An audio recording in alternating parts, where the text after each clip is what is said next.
Assalamualaikum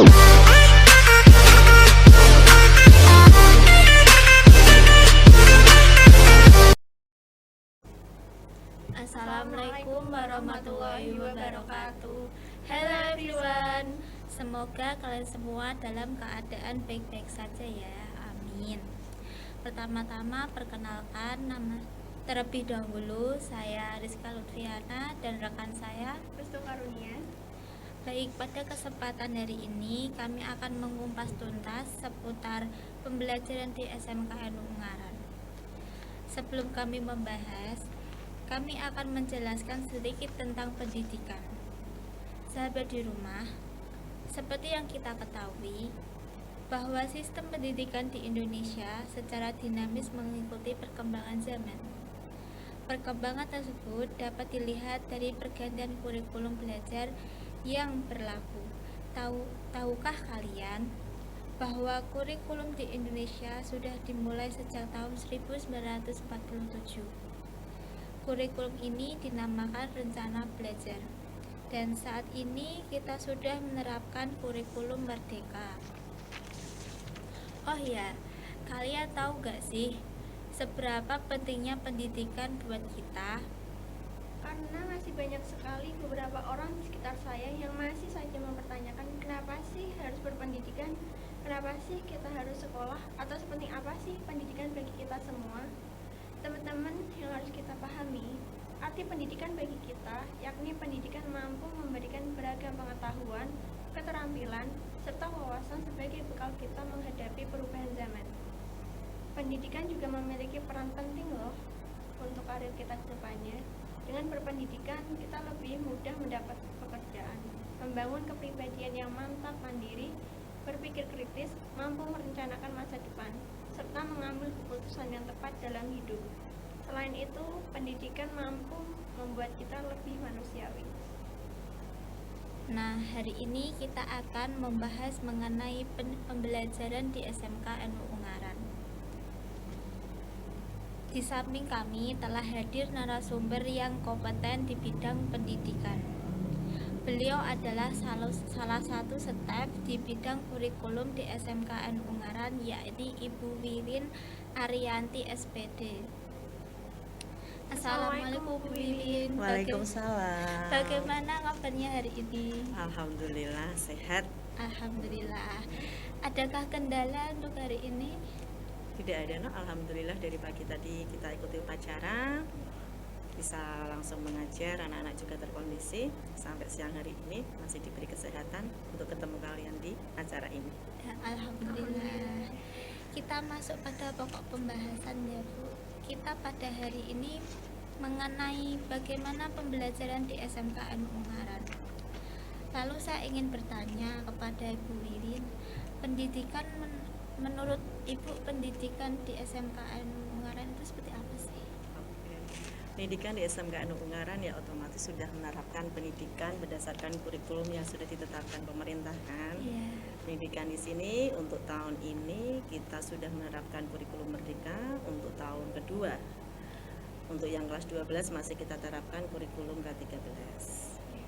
Otomatis dengan perbedaan kurikulum itu juga banyak fenomena yang muncul atau istilahnya harus ada perubahan-perubahan di mana itu nanti akan perlu menumbuhkan istilahnya bagi kami para pendidik juga harus mau belajar dan belajar lagi supaya apa yang menjadi cita-cita pendidikan di Indonesia dapat terwujud.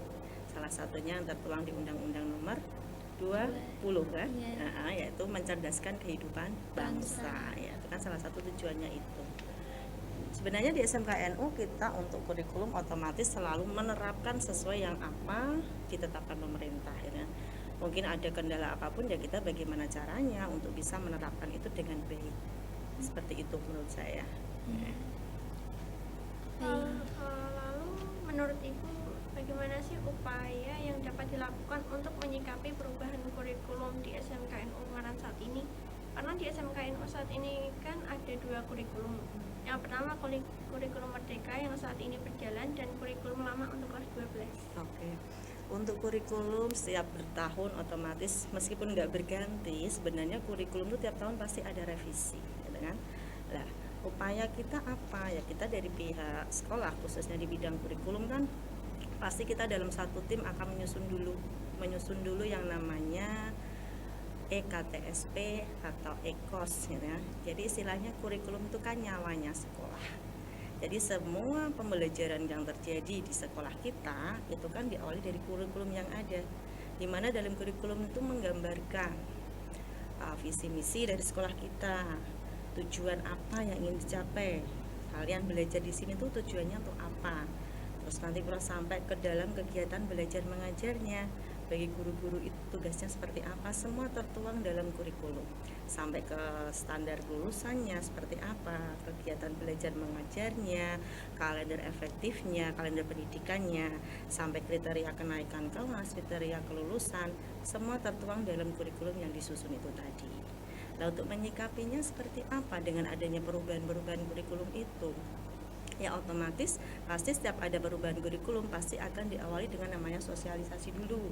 Sosialisasi nanti ada istilahnya apa ya, bintek atau mungkin himbauan dari pemerintah pendidikan awal lah istilahnya, apa tadi istilahnya, seperti pembelajaran dulu lah. Kalau ini namanya sekarang di kurikulum Merdeka itu namanya komite pembelajaran. Jadi dari kami guru-guru itu diutus untuk belajar dulu tentang kurikulum yang baru itu bagaimana.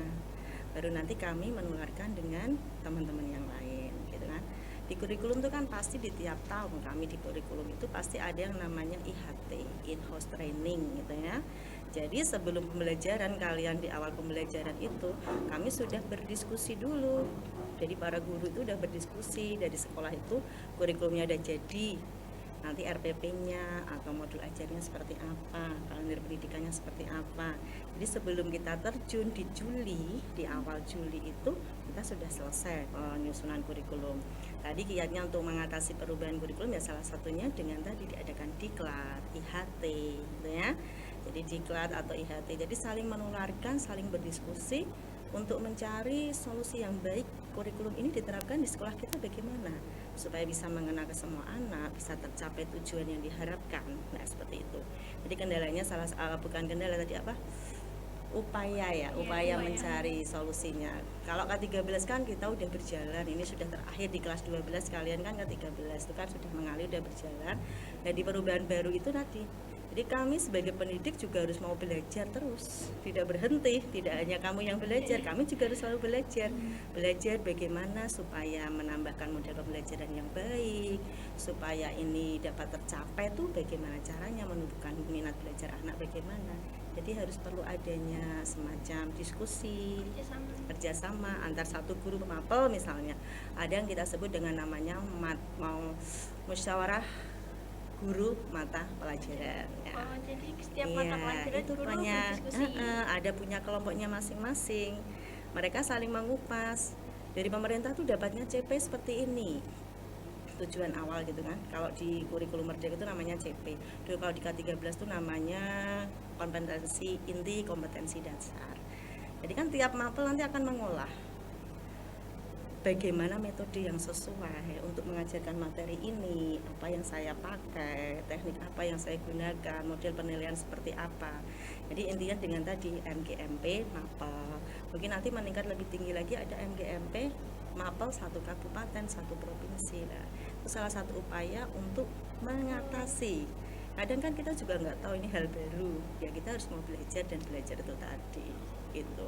Mungkin dengan mengikuti diklat-diklat atau pelatihan-pelatihan dengan yang lain, sekolah lain mungkin dinas pendidikan mengadakan apa ya, kita harus selalu aktif mengikuti untuk menambah kompetensi dari guru tersebut. Jadi tadi nggak ada kendala istilahnya, ada pasti tapi tetap ada solusinya. Bagaimana cara mengatasi? Iya gitu. Lalu banyak sekali cara-cara yang dilakukan di setiap sekolah untuk membentuk pelajar mengajar menjadi efektif dan efisien, yang digunakan oleh pendidikan agar para peserta didik dapat memahami dan menguasai apa yang diajarkan para guru. Lalu metode pembelajaran seperti apa sih yang SMKNU ambil untuk mengajari para anak Oh muridnya? gitu. Oke. Kita kan di SMK ya, Nok. Sekolah Menengah Kejuruan. Di SMK itu kan intinya untuk pendidikan di SMK itu kan membentuk kalian untuk bisa berwira swasta, kemudian melanjutkan ataupun bekerja. Bekerja itu pasti harapan anak SMK kan bekerja. Jadi kita di sini karena kamu SMK, kita akan lebih banyak memberikan pelatihan-pelatihan ke siswa. Jadi lebih ke banyak pelajaran produktifnya yang diberikan pelatihan-pelatihan. Seperti halnya kita menjalin hubungan dengan dunia industri. Ada kerjasama dengan dunia industri. Kita kan punya kelas industri. Ada kelas industri Samsung, ada kelas industri Telkom, ada Daikin ya. Mungkin di multimedia juga ada kerjasama dengan Metro TV, TVRI. Itu salah satu upaya kami dari pihak sekolah supaya memberikan pengalaman nyata bagi kalian siswa itu dunia kerja atau dunia industri itu seperti apa gitu kan. Jadi kalian akan didatangkan guru tamu dari TVRI atau mungkin dari Metro TV. Mereka kan akan berbagi bekerja di industri itu seperti ini. Nah, kita lebih banyak memberikan seperti itu. Karena seperti halnya tadi tujuan dari SMK kan salah satunya memang kamu punya kompetensi sesuai jurusan, ya kan? Berusaha, berwirausaha, bekerja ataupun melanjutkan. Intinya kan pasti kalau lulus SMK kan harapannya pasti bekerja. Nah, makanya salah satu cara kami supaya memperkenalkan kalian dengan dunia kerja ya dengan tadi menjalin hubungan dengan dunia industri gitu. Selain nanti juga model-model pembelajaran seperti ini di kelas itu kan juga sudah terancang sama disetting dengan dunia industri secara nyata. Oh kalau di multimedia caranya mewawancara tuh seperti ini, nah, caranya bikin acara seperti ini. Nah, di industri juga seperti ini, jadi ditampilkan di sekolah. Jadi nanti membiasakan anak tetap terbiasa untuk bekerja di industri. Harapan kami kalau kamu punya keterampilan sesuai dengan bidang kalian, nanti lulus kan terjun di industri itu sudah tidak Kaget. tidak kaget, sudah kulino, terbiasa Iya. gitu kan. Oh pegang kamera seperti ini, nah itu Jadi udah udah tahu. terbiasa ya. Kenal. Itu untuk mapel produktif. Kalau mapel umum kan nanti kita akan lebih banyak mencari model-model pembelajaran yang lebih menarik, gitu kan? Seperti saya di mapel IPAS. Piye caranya ya supaya anak itu lebih menarik. IPAS itu kan pengetahuan alam dan sosial. Saya akan cari materi yang sama atau yang mereka kamu terima di kehidupan kita sehari-hari gitu kan. Mungkin di materi makhluk hidup dan lingkungannya. Oh, kita ajak anak-anak untuk lebih kenal lingkungan. Wujud nyata lah seperti itu. Dan biasanya kan berbasis proyek. Jadi ada produk yang dihasilkan dari pelajaran itu. Mungkin untuk mapel yang lain akan para guru itu mencari metode-metode yang lebih menarik lah istilahnya supaya apa yang tersampaikan ke anak itu bisa dipahami, menjadi pengalaman nyata dan selalu dia ingat dan bisa diterapkan di kehidupan sehari-hari gitu. Dan untuk membangun karakteristik peserta didik di SMKNU ini kan pastinya tidak mudah kan ya Bu? Lalu langkah seperti apa yang bisa diambil serta siapa saja yang terlibat untuk membangun karakteristik tersebut? Oke. Sesuai di visi misi SMKNU, visi kita itu kan salah satunya taat pada ajaran agama. Islam. Kemudian unggul dulu dong, unggul dulu di dalam teknologi, taat pada ajaran agama dan berakhlakul karimah. Ya, kami para pendidik di SMKNU ini mengharapkan kalian tuh punya 3 itu, unggul di dalam teknologi dengan kita jalin dengan dunia industri tadi, kemudian berakhlak baik ya, berakhlak baik kan, berkarakter baik lah. Akhlak karakter baik itu menurut saya itu menjadi tanggung jawab kita bersama, tidak hanya guru di sekolah tapi juga orang tua. Iya, orang tua juga punya peran untuk membentuk karakter anak gitu ya. Kalau kita di sini mungkin akan di semua mata pelajaran pasti akan memberikan pendidikan karakter itu pasti. Pendidikan akhlak lah di sini. Pendidikan akhlak bagi kami itu pendidikan yang lebih utama. Dengan harapan kalau akhlak baik otomatis akan berbanding lurus dengan yang lain menjadi baik. Gitu, otomatis hasil belajar baik, sopan santunnya pasti anak itu baik, untuk bertingkah laku yang tidak baik kan pasti ada rem istilahnya. Karena sudah punya akhlak yang baik tadi, gitu ya. Pendidikan karakter di sini jelas kita berikan di masing-masing mapel secara umum pasti ada. Karena itu tadi supaya visi kita tercapai kan pasti ada tindakan yang dilakukan supaya terwujud punya siswa-siswi yang berakhlak baik, berkarakter baik tadi. Gitu. Ya. Lalu menurut Undang-Undang Nomor 2 Tahun 1985, tujuan pendidikan itu kan untuk mencerdaskan kehidupan bangsa dan mengembangkan manusia yang seutuhnya. Lantas, apakah sistem pendidikan yang ada sekarang ini bisa mengembangkan siswa menjadi manusia yang dapat berpikir secara kritis? Oh gitu ya. Oke, untuk sistem pendidikan dari tahun ke tahun, dari zaman saya sekolah sampai sekarang itu kan pasti mengalami yang namanya perubahan. Iya. Perubahan mengikuti perkembangan zaman ya. Pada dasarnya pemerintah itu kan mengharapkan terjadinya hasil pendidikan yang baik.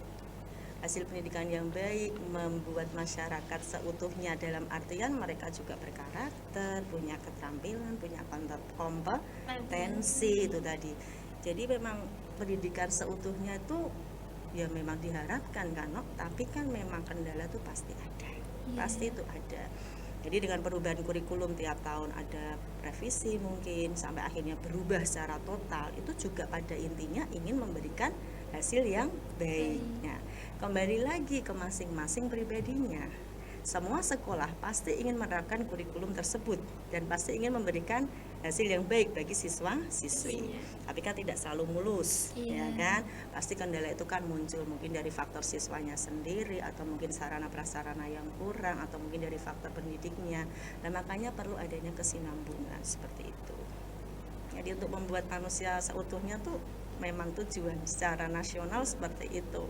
Tapi ya tadi dengan diubah, ada revisi harapannya ke sana. Dan kita sekolah juga harus bisa menyesuaikan kendala apapun yang muncul, ya bagaimana caranya kita bisa menyikapinya supaya tetap tujuan dari kurikulum itu atau tujuan pendidikannya tercapai gitu. Lalu menurut Ibu Win sendiri, apakah sistem pendidikan di SMKNU ini sudah maksimal? Ya, insya Allah. Harapan kami seperti itu, nak, ya kan? Jadi kami ada berdasar kurikulum yang ada kita terapkan. Ya, salah satu upaya dari sekolah yang melengkapi sarana prasarana, meningkatkan kompetensi dari guru-gurunya. Ya, gurunya ada yang magang, gurunya dari sekolahkan untuk menambah kompetensi, mengadakan kegiatan-kegiatan, pelatihan gitu kan. Pelatihan juga untuk semua guru untuk meningkatkan kompetensi, itu kan salah satu upaya kita supaya dapat memaksimalkan ya. Upaya sekolah selalu ada untuk memaksimalkan supaya kurikulum ini bisa berlangsung dengan baik. Setiap ada kendala, bagaimana caranya kita untuk menyelesaikan itu ya. Jadi harapan kami juga bisa melaksanakan dengan baik ya. Mungkin dengan adanya kendala itu tetap kita tutup lah kendalanya, bagaimana cari solusinya, harapannya tetap menerapkan sebaik mungkin, karena kami kan juga sebagai pelayan kalian, melayani kalian, memberikan yang terbaik buat kalian kan, salah satunya seperti itu. Lalu faktor apa saja sih Bu yang dapat mendukung kemajuan suksesnya penerapan kurikulum pembelajaran di SMKN Ungaran ini? Oke. Untuk dapat suksesnya harus ada kerjasama dari semuanya, stakeholder yang ada, dari Bapak pimpinan, dari para waka, dari para guru, siswa, tenaga kependidikan yang lain, itu harus berkesinambungan, gitu kan? Karena kita kan satu sistem, tidak bisa berjalan sendiri, harus saling berkesinambungan, harus saling mengerti, melengkapi juga, gitu kan? Jadi memang semua harus berjalan dengan baik, ya harus saling tahu. Jadi masing-masing kita kan punya tugas, punya kewajiban masing-masing. Kalian sebagai siswa kan juga punya tugas dan kewajiban masing-masing. Dan insya Allah kalau dari semua bidang itu bisa melaksanakan dengan baik, insya Allah bisa juga berjalan dengan baik. Seperti itu. Lalu bagaimana pendapat Ibu Win sendiri mengenai para siswa-siswi yang masih saja terlambat datang ke sekolah? Karena yang kita tahu bahwa gerbang SMKNU ini kan akan ditutup pukul 6:50. Iya. Lalu tindakan seperti apa yang sebaiknya dilakukan agar para siswa-siswi jeda dan datang lebih tepat waktu di SMKNI? Oke. Tadi semua kan saya bilang di depan tadi, di kurikulum kan menjadi nyawa dari kehidupan di sekolah ini kan. Di siswaannya juga bagaimana siswa di situ ada tata tertib juga kita terapkan sampai kegiatan-kegiatan siswa. Jadi mungkin lebih ke siswaan dan BK ya, tapi sebenarnya itu menjadi tanggung jawab kita bersama. Tanggung jawab kita bersama bagaimana kita memberikan pendidikan tadi. Saya berharap dengan pendidikan akhlak yang baik tadi, kita mundur ke pendidikan karakter tadi. Harapan kami dengan anak-anak yang punya akhlak baik, berkarakter baik, insya Allah tidak akan telat, karena mereka pasti akan disiplin. Itu pasti gitu kan. Nah mungkin belum secara maksimal, itu kan proses ya kan, proses ya. Kita akan selalu menerapkan disiplinan seperti itu. 6.45 kita harus sampai ke sekolah, memang kita tutup ya sengaja, memang kita sedikit memaksa hal-hal yang positif, berangkat harus pagi, itu salah satunya, mengajak ke kalian menjadi lebih disiplin. Sedikit dipaksa nanti lama-lama akan menjadi terbiasa, ya tidak akan sulit untuk bangun pagi. Nah insya Allah itu tadi, kita tetap memberikan pendidikan karakter, memberikan kalian akhlak yang baik dulu, menumbuhkan kalian untuk menjadi baik. Insya Allah dari pribadi kalian, kalau akhlaknya baik tadi, ya saya kembali tadi ke tadi, pasti bertingkah lakunya yo baik, nyata selalu pasti akan patuh pada tata tertib, ya salah satunya pasti tidak akan telat. Itu proses, maka bareng-bareng ayo kita benahi mana yang belum baik tadi. Baik. Banyak sekali pastinya metode pembelajaran yang dapat dilakukan oleh para guru di SMK NU Ungaran ini. Kalau boleh kami tahu, metode apa saja sih yang dapat digunakan untuk membenahi moral para siswa di SMK NU ini? Untuk membenahi moralnya ya, moral berarti lebih ke pendidikan karakter tadi dan akhlak ya. Memang pendidikan karakter tuh lebih baik. Kalau di kamu nggak dapat yang namanya P5PK kan, di kurikulum Merdeka ini lebih ke pendidikan karakternya juga. Ada yang namanya profil pelajar Pancasila. Jadi menumbuhkan nilai-nilai luhur Pancasila. Jadi harapannya nanti pelajar itu selain punya kompetensi, kalau di kita berakhlak baik, juga punya nilai-nilai luhur dari Pancasila tadi gitu kan. Tadi istilahnya apa tadi, faktornya ya? Iya. Metode pembelajaran ini yang lebih dipakai atau lebih dianjurkan di kurikulum baru ini adalah PJBL, pembelajaran berbasis project based learning ya kan. Nah, seperti kamu seperti ini kan juga PJBL, jadi harus ada project apa yang mau dibuat gitu kan, lebih ke dalam pengalaman nyata. Kamu kan seperti ini ngalami sendiri. Nah, pengalaman nyata itu nanti harapannya membekas. Oh aku dulu jadi host seperti ini, nah, kan akan terbekas di sini, kelingan kan, teringat ya. Jadi nanti kamu akan bisa menerapkan di dunia kerja atau dunia industri seperti itu. Jadi banyak sekali sih metode pembelajaran, tapi yang di kurikulum sekarang itu lebih banyaknya cenderung dianjurkannya di tadi PJBL, kemudian pembelajaran berbasis masalah. Jadi mengajak kalian itu untuk lebih berpikir. Jadi di kurikulum yang sekarang itu guru hanya sebagai motivasi saja, memberikan penguatan. Selebihnya anak diberikan kebebasan untuk berpikir, mengemukakan pendapat, kemudian bercerita, kemungkinan dia menemukan sesuatu ya. Lebih banyak kami hanya memfasilitasi saja. Dan di samping itu pendidikan karakter lebih ditingkatkan, juga ada pengelompokan kemampuan anak. Jadi diharapkan tidak saklek kamu harus bisa A. Masing-masing anak itu kan punya kompetensi sendiri ya kan, tingkat kemampuannya sendiri. Jadi di kurikulum ini kita tidak boleh maksa kamu harus A, ini harus bisa, tidak. Jadi lebih banyak ke istilahnya anak itu dia punya yang namanya kebebasan gitu kan. Tapi kebebasan dalam artian kebebasan yang tidak sebebas-bebasnya. Jadi kebebasan dia untuk mengungkapkan pendapat, kebebasan dia untuk berpikir, untuk menanggapi sesuatu. Kalau yang dulu itu kan kurikulum lebih banyak guru sebagai sumber dari semuanya kan. Kamu hanya menerima saja kan. Dan enggak, di pembelajaran yang sekarang lebih mengaktifkan ke siswanya, supaya anak itu bisa bernalar kritis, bisa berpikir lebih maju lagi. Nah, dengan harapan nanti kalian lulus itu punya pola pikir yang seperti itu, kan? Untuk bisa menjadi pemimpin salah satunya. Baik, baru saja kita mendengarkan penjelasan terkait pembelajaran di SMK NU Ungaran ini yang sudah dijawab oleh Bu Wiwin. Baik, terima kasih kepada Bu Wiwin. atas kehadiran dan sudah berkenan meluangkan waktu untuk berbincang-bincang bersama kami. Sahabat di rumah, yang perlu kita ketahui bahwa suatu pendidikan tentunya akan mencetak sumber daya manusia yang berkualitas baik dari segi spiritual, inteleksi, dan skill. Dan pendidikan merupakan proses mencetak generasi penerus bangsa.